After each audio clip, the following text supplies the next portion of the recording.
Bonjour, aujourd'hui je vais répondre à une question qui revient souvent dans les réseaux, c'est la corrélation entre le volume d'estomac enlevé et le résultat sur la perte de poids en matière de sleeve. Alors les gens disent, est-ce qu'il faut faire 60 ou 80%? C'est une question qui n'a plus lieu d'être posée parce que d'abord le primum movens de la réussite de la sleeve, c'est l'ablation de l'hormone de la faim qui est la gréline et qui est située sur la calotte de l'estomac.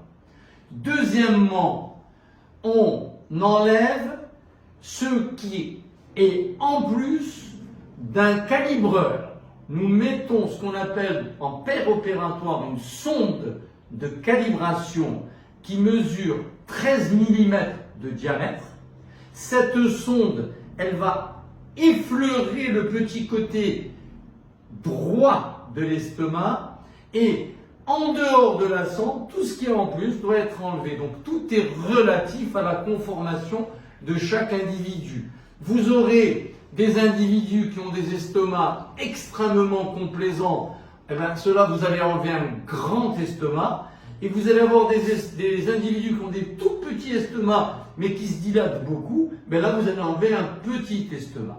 Donc, oubliez 60 ou 80, retenez que tout dépend de la conformation du patient et que nous sommes guidés et dictés par une sonde qui a un diamètre de 13 mm. Tout ce qui est en dehors des 13 mm sera agrafé et coupé. Et, en plus, on enlève le plus important, l'hormone de la faim, c'est la calotte de l'estomac.